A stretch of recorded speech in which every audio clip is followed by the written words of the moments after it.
Super star Rajinikanth நடித்து வெளிவந்த மிகச்சிறந்த திரைப்படங்களில் இந்த படமும் ஒன்று. 1980 நவம்பர் மாதம் 6ஆம் தேதி, அதாவது தீபாவளி அன்று திரைக்கு வந்த திரைப்படம் இது.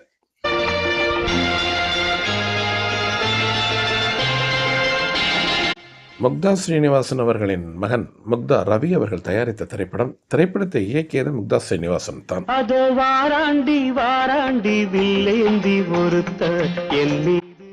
மெல்லிசை மன்னர் எம்.எஸ். விஸ்வநாதன் இசையமைத்த திரைப்படம் என்பது ஒரு சிறப்பிற்குரிய செய்தி. இதில் 4 பாடல்கள் இந்த திரைப்படத்தில். உண்மையில் சொன்னால் அந்த 4 பாடல்களுமே மிக பிரமாதமான பாடல்கள். அதில் இந்த பாடல் சூப்பர் ஹிட் சாங் இது. எஸ்பிபியும் வாணி ஜெயராமும் இந்த பாடலை பாடினார்கள்.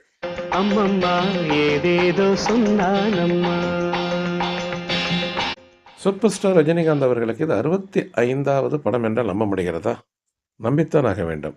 தமிழ், தெலுங்கு, மலையாளம், கன்னடம் 4 மொழிகளையும் சேர்த்து பார்த்தால் இந்த பொல்லாதவன் என்கின்ற திரைப்படம் 65வது திரைப்படமாம். ஆமாம், இந்த திரைப்படத்தின் பெயர் பொல்லாதவன்.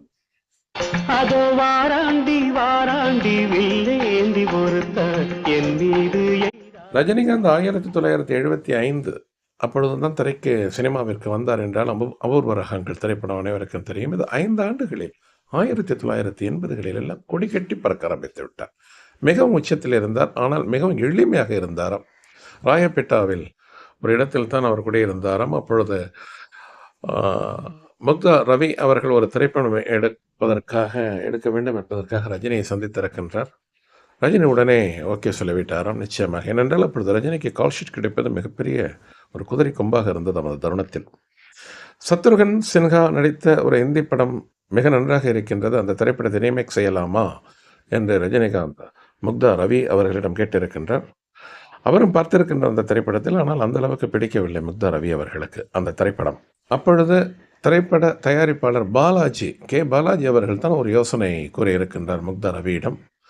தெலுங்கில் ஒரு திரைப்படம் ராஜ்குமார் நடித்த திரைப்படம் வந்துள்ளது, இந்த ரஜினிகாந்துக்கு மிக அருமையாக பிடிக்கும். ஆனால் அந்த திரைப்படத்தை பார்த்தேன், அவரை அந்த திரைப்படத்தை பார்க்க சொல்லுங்கள், அவருக்கு பிடித்திருந்தால் அந்த படத்தை நீங்கள் ரீமேக் செய்யலாம் என்று ஒரு யோசனை கூறியிருக்கின்றார் பாலாஜி அவர்கள் முக்தா ரவி அவர்களிடம்.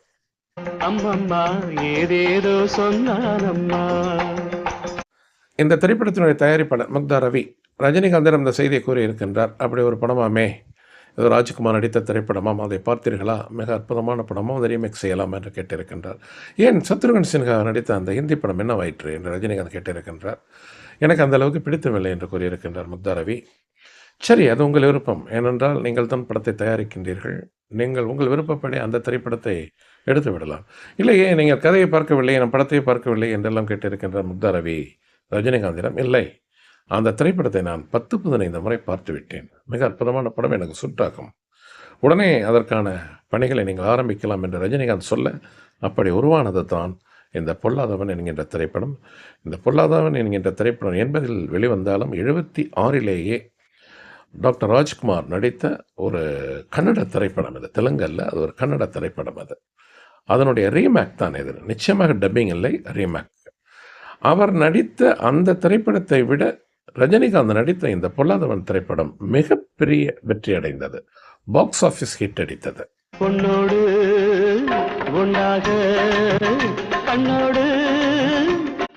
ரஜினிகாந்த், ஸ்ரீபிரியா, லக்ஷ்மி, சுருளிராஜன், சிவச்சந்திரன், டெல்லி கணேஷ் போன்ற நட்சத்திரங்கள் நடித்த திரைப்படம் அனைவரும் மிக சிறப்பாக நடித்திருப்பார்கள், உயிரோட்டமாக நடித்திருப்பார்கள் அந்த திரைப்படத்தில். காரணம் முக்தா ஸ்ரீனிவாசன் அவர்களின் அந்த டைரக்ஷன்.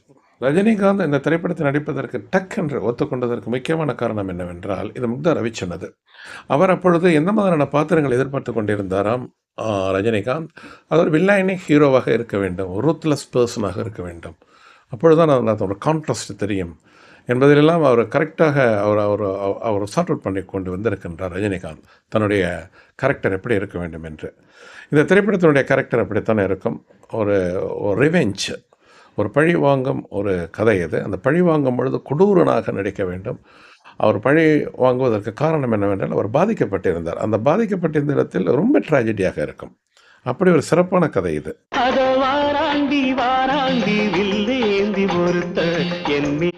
இந்த திரைப்படத்தில் பணியாற்றிய, பங்கு செலுத்திய அனைத்து கலைஞர்களை பற்றி நாம் குறிப்பிட்டாக வேண்டும். ஏனென்றால் அவர்களுடைய கடினமான உழைப்பினால் தான் இந்த திரைப்படம் மிகப்பெரிய வெற்றியை சந்தித்தது. திரைப்படத்தை தயாரித்தது முக்தா ரவி என்று தெரியும் உங்களுக்கு. அதுபோல் இயக்கியது அவருடைய தந்தை முக்தா ஸ்ரீனிவாசன். கதை, திரைக்கதை, வசனம் எழுதியது யார் என்றால் சலீம் ஜாவத் என்பவர் தான் கதை எழுதியிருப்பார். ஏன்னா அந்த ராஜ்குமார் நடித்த அந்த கன்னட படத்தில் அவர் தான் கதை எழுதியது. வசனம் எழுதியது நாகூர் அக்பர், அதாவது தூயவன் என்பவர் தான் வசனம் எழுதியிருப்பார். திரைக்கதை எழுதியது முக்தா ஸ்ரீனிவாசன் அவர்கள் தான் திரைக்கதை எழுதியது. கதை அதே கதை, திரைக்கதை மட்டும் மாற்றி எழுதினார் முக்தா ஸ்ரீனிவாசன்.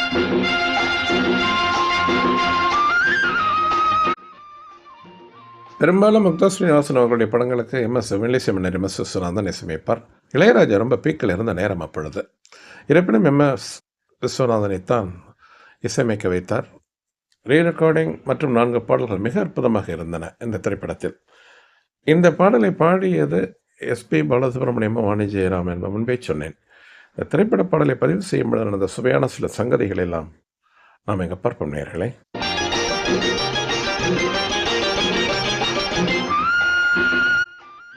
பாடல் வரிகளை எழுதியது சாட்சாத் கவியரசர் கண்ணதாசன் அவர்கள் தான். இந்த பாடலை எழுதும் பொழுது அவர் மெட்டை சொல்ல சொல்ல 2-3 பல்லவிகள் சொன்னாராம். அதுபோல் சரணத்திற்கும் அப்படித்தான் ஒரு 4 அடுக்கடுக்காக சரணங்களை சொன்னாராம். எதை தேர்ந்தெடுப்பது என்ற ஒரு குழப்பம் வந்து விட்டதாம் மெல்லிசை மன்னருக்கு. கவிஞரே நீங்களே தேர்ந்தெடுத்து தாருங்கள், ஏன்னா எல்லாமே நல்லா இருக்குது, நான் எதை எடுக்கிறது எதை விடுறதுன்னு தெரியல அப்படிங்கிறது மாதிரி இருந்ததாம்.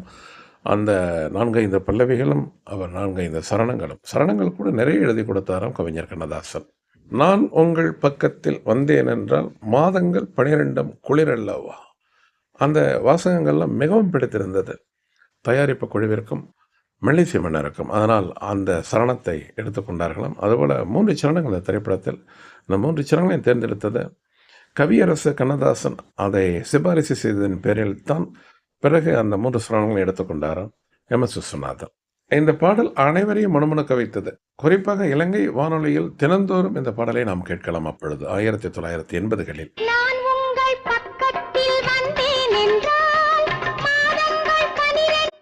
வாணி ஜெயராமை முதலிலேயே தேர்ந்தெடுத்து விட்டார்களாம். அதாவது அவரைத்தான் பாட வைக்க வேண்டும் என்று முடிவெடுத்து விட்டார்களாம். அதற்கு தகுந்த ஒரு ஆண் குரல் எதென்றால் ஜேசுதாஸ்.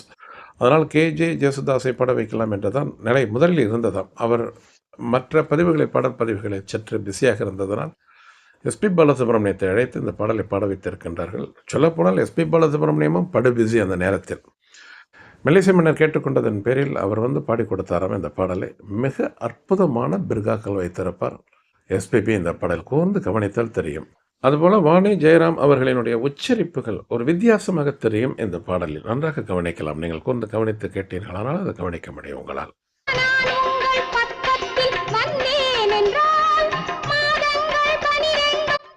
இத்தனைக்கும் வாணி ஜெயராம் அவர்கள் தமிழ்நாட்டைச் சேர்ந்தவர் தான். அவர்கள் அந்த குரல் அந்த எழுத்து உச்சரிப்புகள் வந்து அந்த அளவுக்கு வித்தியாசப்படுத்த தெரியாது என்ற ஒரு குற்றச்சாட்டு உண்டு அந்த காலத்திலிருந்து. அதற்காக அவர் மெல்லிசை மன்னர் இந்த பாடலை பாடும் பொழுது அந்த இடத்தையெல்லாம் சற்று கூர்ந்து கவனித்து சரியாக உச்சரிக்க வேண்டும் என்று சொன்னதனால்தான் அழுத்தி உச்சரிப்பாராம் வாணி ஜெயராம் அந்த இடங்களில் எல்லாம்.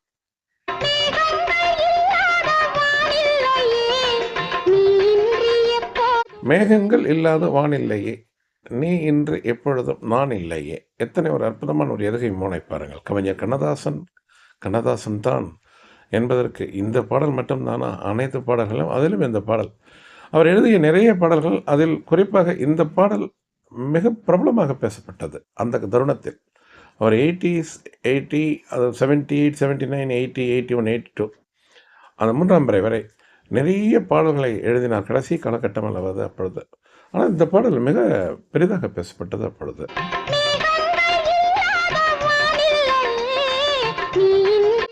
சிவரஞ்சனி ராகத்தில் இசையமைத்திருப்பார் இந்த மெல்லிசை மன்னர். தாள வகையறாக்களை மிக அற்புதமாக கையாண்டிருப்பார் MSV. தபலாவின் நடை அத்தனை பிரமாதமாக இருக்கும் இந்த பாடலில். சொல்லப்போனால் அதுதான் ஹீரோ. அதுபோல் ஆர்கெஸ்ட்ரேஷன், இன்ஸ்ட்ருமெண்டேஷன் மிக பிரமாதமாக இருக்கும் இந்த பாடலில்.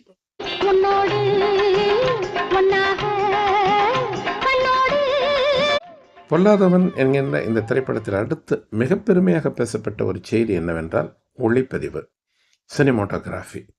திரு கர்ணன் அவர்கள் தான் இந்த முழு படத்தையும் ஒளிப்பதிவு செய்திருப்பார். குறிப்பாக அந்த ஒரு சண்டை காட்சி அது காஷ்மீரில் படம் எடுக்கப்பட்டதாம்.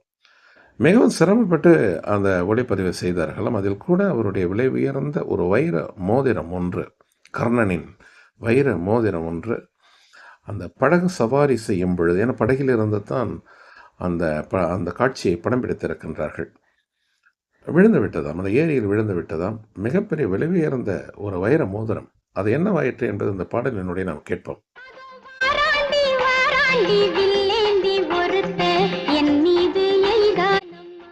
இப்பொழுது நன்கு கவனித்திருந்திருப்பீர்கள். வாணி ஜெயராம் அந்த குரல், அந்த ரா வித்தியாசம் எந்த அளவுக்கு அழுத்தி உச்சரித்தார் என்று. அது ஒரு புறம் இருக்கட்டும். கர்ணனின் ஒளிப்பதிவு சம்பந்தமாக பேசிக்கொண்டிருந்தோம். ஒரு ஏரியில் இருந்து ஒரு படகில் சவாரி செய்து கொண்டே அந்த கேமராவை பிடிக்க வேண்டும். கேமரா எல்லாம் அப்பொழுது சிறிய கேமராக்கள் இல்லை, மிகப்பெரிய கேமராக்கள். அதை பிடித்து அது பயணித்து கொண்டிருக்கும் பொழுது அந்த வைர மோதிரம் அந்த ஏரியில் விழுந்து விட்டதாம்.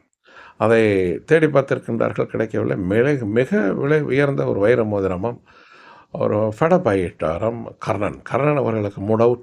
ரஜினிகாந்தும் தயாரிப்பாளர் முக்தா ரவியும் ஆறுதல் படுத்திருக்கின்றார்கள். பிரச்சனை இல்லை, அதை வாங்கி கொள்ளலாம், நாம் படத்தை முடிப்போம் என்று. அதன் பிறகு அவர் தொடர்ந்து அவருடைய படப்பிடிப்பை கவனித்திருக்கின்றார் கர்ணன். அதன் பிறகு அந்த வைர மோதிரம் கிடைத்ததா, அதை எப்படி அவர் ரீட்ரைவ் செய்தார் என்பதை நம் பாடலினுடைய கவனிப்போம். முழுவதும் கவனியுங்கள்.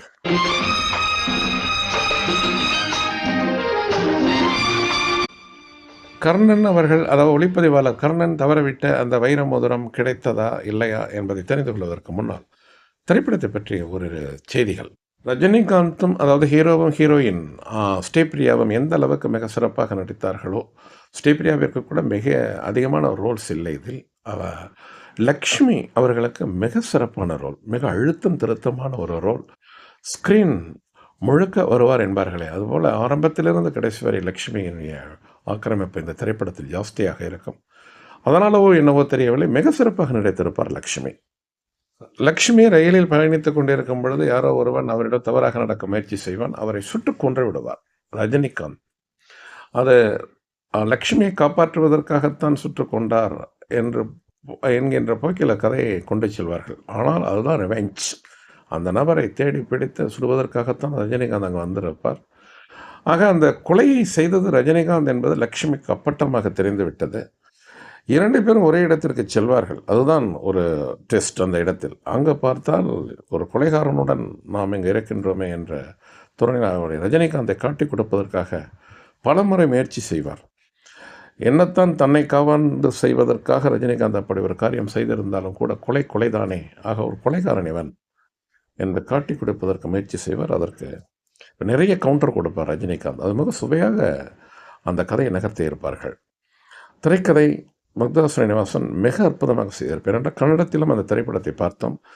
அந்த கன்னடத்தில் இடம்பெற்ற காட்சிகளை விட தமிழ் திரைப்படமான இந்த பொல்லாதவன் திரைப்படத்தில் அந்த காட்சிகள் மிக அற்புதமாக இருக்கும். இதையே தான் அந்த டாக்டர் ராஜ்குமார் நடிகரும் கூட சொன்னாராம், மிக அற்புதமாக இருக்கின்றது தமிழில், இந்த படம் சிறப்பாக வந்திருக்கின்றது என்று சொன்னாராம். இதனுடைய மூலமான திரைப்படம், அதாவது கன்னடத்தில் நடிந்த அந்த திரைப்படத்தை விட தமிழில் உள்ள இந்த பொல்லாதவன் மிக சிறப்பாக வந்திருக்கின்றது என்று பாராட்டு தெரிவித்தாராம் டாக்டர் ராஜ்குமார்.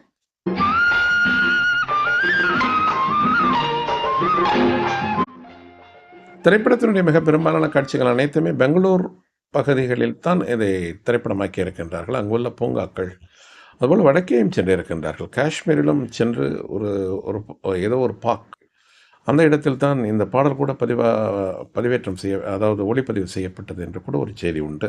எதுவும் செயற்கையாக இருக்கக்கூடாது, இயற்கையான மரங்களை காட்டி இயற்கையான காட்சிகளை நாம் காண்பிக்க வேண்டும் என்பதில் கவனமாக இருந்தார்களாம் முக்தா ஸ்ரீனிவாசனும் முக்தா ரவி அவர்களும். காட்சிகள் மிக சிறப்பாக அமைந்ததற்கு மற்றொரு மிக முக்கியமான காரணம் அதுபோல் சினிமாட்டோகிராஃபி. கர்ணன் அவர்கள், எம்ஜிஆர் கூட தன்னுடைய படங்களில் மிக கஷ்டமான காட்சிகளை எல்லாம் படம் பிடிப்பதற்கு வேறொரு கேமராமேன் இருந்தாலும் அந்த திரைப்படத்திற்கு கர்ணனை தான் அழைப்பாராம். உதாரணத்திற்கு குதிரை ரேஸ், அதுபோல் கஷ்டமான சண்டை காட்சிகள், அந்த மாதிரியான காட்சிகளெல்லாம் மிக அற்புதமாக படம் பிடிப்பதில் வல்லவர் யார் என்றால் திரு கர்ணன் அவர்கள் தான். அது சரி, அவருடைய வைர மோதிரம் என்னவாயிற்று, அதை ரீட்ரைவ் செய்தாரா இல்லையா என்பதை இந்த ஸ்டாண்ட்ஸா கேட்டுவிட்டு நான் சொல்கிறேன்.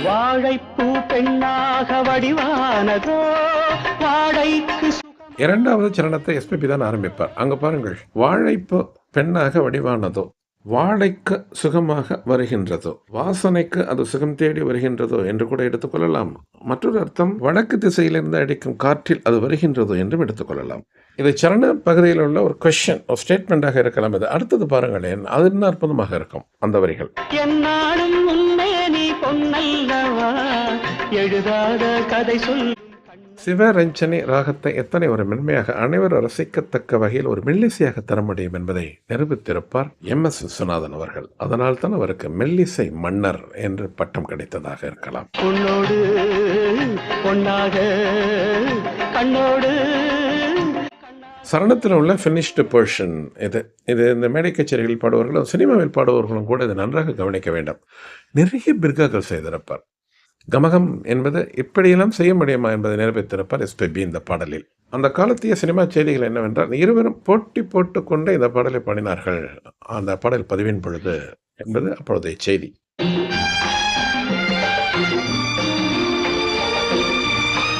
எழுபது 80 90களில் சினிமா துறையில் இருந்து தற்சமயம் ஓய்வில் இருக்கும் ஒரு சினிமா கலைஞனிடம் கூறிய ஒரு கருத்து, ரஜினிகாந்தை பற்றியும் அவருடைய நடனத்தை பற்றியும் மிக முக்கியமான செய்தி அது. அது என்னவென்றால், உண்மையில் சொல்லப்போனால் ரஜினிகாந்த் ஒரு மிக நல்ல நடிகர், நல்ல குணம் படைத்தவர். அது ஒரு பக்கம். அவருக்கு நடனம் தெரியாது என்பதை பட்டவர்த்தனமாக சொல்லிவிடுவார். அந்த காலகட்டங்களில் நடனம் தெரியவில்லை என்றால் ஹீரோவை ஒரு ரெஃபர் பண்ண மாட்டாங்க, ஒரு பெருசாக மதிக்க மாட்டார்கள். அதில் அவர் எக்ஸப்ஷன் யார் கிடைச்சதுன்னு கேட்டிங்கன்னா ரஜினிகாந்துக்கு. நீங்கள் நடனம் ஆடவிட்டாலும் பரவாயில்லை, நீங்கள் கையை காலை அந்த டைமிங்க்கு தகுந்த மாதிரி அங்கே மாட்டினாலே நான் போதும், நாங்கள் பார்த்துக்கொள்கின்றோம் என்ற சற்றேறக்கூடிய அனைத்து இயக்குநர்களுமே கூறிவிடுவார்களாம். அப்படி அந்த இயக்குநர்கள் முடிவெடுத்ததற்கு காரணம் என்னவென்றால், அவர் அப்படி செய்வது தான் நன்றாக இருந்ததாம். அவர் கையை காலை அவர் முழுமையாக முறைப்படி நடன மாநிலங்கள் கூட அந்தளவுக்கு நன்றாக இருந்திருக்காது. ஒரு ஸ்டைலாக அப்படி இப்படி ஒரு கை கால் அப்படி அதுதான் வேண்டும் என்றெல்லாம் அந்த மூத்த ஒரு ரிட்டையர்டு பர்சன் இன் சினிமா அவர் கூறிய, அவர் 70 80 90கள் வரை ரஜினிகாந்துடன் இணைந்து பணியாற்றியிருக்கின்றார். அவர் கூறிய கருத்து இது. இந்த பாடல், இந்த திரைப்படம் என்று மட்டுமல்ல, சற்றேறக்கூடிய அனைத்து திரைப்படங்களிலும் அப்படித்தான். நேயர்களே, நாம் மிகவும் ஒரு முக்கியமான பகுதிக்கு வருகின்றோம். இந்த சினிமோட்டோகிராஃபி கர்ணன் அவர்கள் அந்த வைர மோதிரத்தை எந்த இடத்தில் அவர் தொலைத்தார் என்பதை நாம் இப்பொழுது பார்ப்போம்.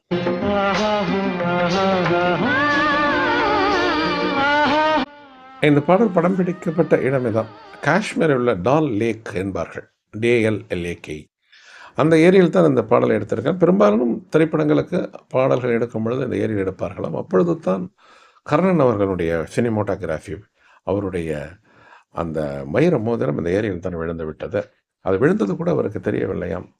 பிறகு அவர் எல்லாம் அந்த படப்பிடிப்பை முடிந்து அந்த யூனிட்டிற்கு, அந்த இடத்திற்கு வந்த பொழுது, ஸ்தலத்திற்கு வந்த பிறகு தான் அவருக்கு தெரிந்திருக்கின்றது மோதிரம் தவறிவிட்டு விட்டார் என்று. தேடி பார்த்திருக்கின்றார்கள், ஒரு குறிப்பிட்ட இடங்களில் அது கிடைக்கவில்லை. பிறகு வந்து விட்டார்கள். நம் ஏதாவது செய்து கொள்வோம், வேறு மோதிரம் வாங்கிக் கொள்ளலாம் என்று தயாரிப்பு நிர்வாகம் கூறியதாக ஒரு தகவல். அதன் பிறகு என்ன நடந்தது என்றால், நேயர்களே, நாம் அப்படி அந்த 3வது சரணத்திற்கு வந்துவிட்டால், மூன்றாவது சரணத்தை ஆரம்பிக்க இருப்பவர் வாணி ஜெயராம். அதற்கு முன்பு அந்த வைர மோதிரம் கதை. வைர மோதிரம் தவிர விட்டு விட்டார்கள், ஏதோ தேடி பார்த்திருக்கின்றார்கள், எங்கும் கிடைக்கவில்லை. உடனே தயாரிப்பு நிர்வாகம் ரவி அவர்களே கூறியிருக்கின்றார், நாம் பிறகு வாங்கிக் கொள்ளலாம், அது எந்த மதிப்பு என்றாலும் வாங்கிக் கொள்ளலாம் என்று கூறிவிட்டார். என்னவென்றால், படப்பிடிப்பு எல்லாம் முடிந்து அவர்கள் பேக்கப் செய்து வீட்டிற்கு வரும் பொழுது ரஜினிகாந்த் கர்ணன் அவர்களை அழைத்து கொண்டு ஒரு நகைக்கடைக்கு சென்றிருக்கின்றார். அங்கு சில வைர மோதிரங்களை காட்டி, எந்த வைர மோதிரம் உங்களுக்கு பிடித்திருக்கின்றது என்று ரஜினிகாந்த் கர்ணனிடம் கேட்டாராம். அடுத்து என்ன நடந்தது, இந்த சரணத்தை நாம் கேட்டுக்கொண்டு போவோம். வாணிஜ்யம் எத்தனை அழகாக இந்த சரணத்தை ஆரம்பிப்பார் பாருங்கள். ஒரு ஸ்டேட்மெண்ட் மிக பிரமாதமாக இருக்கும்.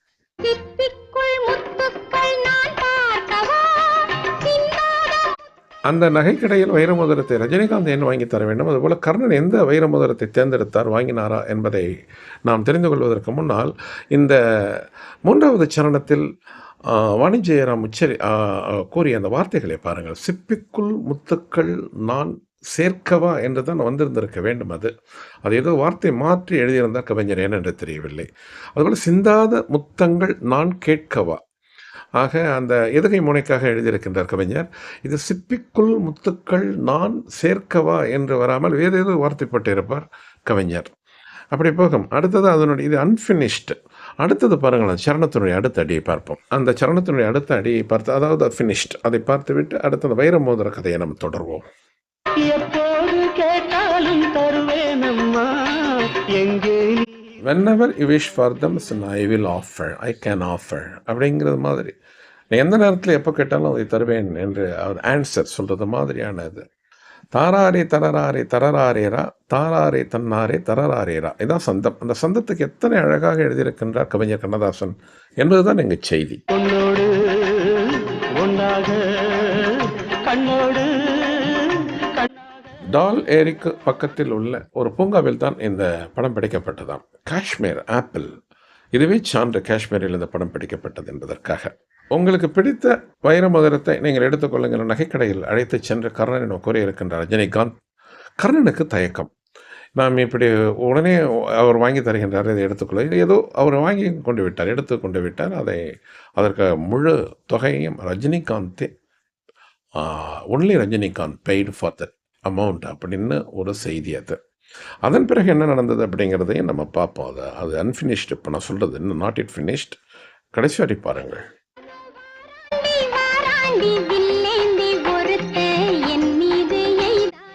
ஒளிப்பதிவார் கர்ணன் அவரும் ஒரு ஜென்டில்மேன், மிகப்பெரிய ஜென்டில்மேன். அவர் அந்த வைரமுகத்தை ரஜினிகாந்த் வாங்கி கொடுப்பதை, அது வாங்கி கொடுத்ததில் அந்த அளவுக்கு பிரியமில்லை. எல்லோரும் ஒரு மத்தசம் செய்திருக்கின்றார்கள். அதன் பிறகு வாங்கி கொண்டார் கர்ணன். ஆனால் அந்த தொகையை தயாரிப்பு நிர்வாகம் தான் தர வேண்டும். ஆனால் ரஜினிகாந்த் முன்கூட்டி அதற்கு பணம் கொடுத்து விட்டார் என்பது ஒரு செய்தி. ஆனால் முக்தா ரவி அவர்களுக்கு ஒரு உறுத்தல் என்னவென்றால், அந்த தொகையை நான் அல்லவா செலுத்த வேண்டும், நீங்கள் எப்படி பணம் தரலாம் என்று ரஜினிகாந்திடம் வம்பு பிடித்தாராம். பரவாயில்லை, ஒன்றும் குழப்பமில்லை, ஊருக்கு சென்ற பிறகு நீங்கள் எனக்கு செட்டில்மெண்ட் செய்யலாம் என்று கூறிவிட்டாராம் ரஜினிகாந்த். வேடிக்கை என்னவென்றால், படம் முடிந்து மெகா சக்சஸ் பக்காவாக ஓடிக்கொண்டிருக்கிறது. அதிலேயே அனைவரும் ஆனந்தமாக இருக்கின்றார்கள், படம் மிகப்பெரிய ஒரு வெற்றி அடைந்து விட்டது என்று. அதனால் முக்தா ரவியும் கூட அந்த படத்தை திரும்ப திரும்ப கொடுத்திருக்கின்ற ரஜினிகாந்திடம். ரஜினிகாந்த் கடைசி வரை அந்த தொகையை பெற்றுக்கொள்ளவே இல்லையாம். ஏதோ சாக்கு போக்கு சொன்னாராம், பிறகு வாங்கிக் கொள்கின்றேன் என்றெல்லாம் ஒரு பழைய செய்தி, சுவையான செய்திகள். எப்படியெல்லாம் மனிதர்கள் இறந்திருக்கின்றார். ரஜினிகாந்த் எதற்கு அந்த பணத்தை கொடுக்க வேண்டும் என்று கூட கேட்கலாம். காரணம், அவர்தான் அந்த கஷ்டமான காட்சிகள் இந்த இடத்திலிருந்து படம் எடுத்த நன்றாக இருக்கும் என்று யோசனை கூறியது ரஜினிகாந்த் தானம். அதனால் தானே அந்த வைர மோதிரம் அந்த ஏரியில் விழுந்திருந்திருக்க வேண்டும் என்பது ரஜினிகாந்தனுடைய எண்ணம். அதனால் தான் அவர் பணம் கொடுத்ததாக ஒரு செய்தி.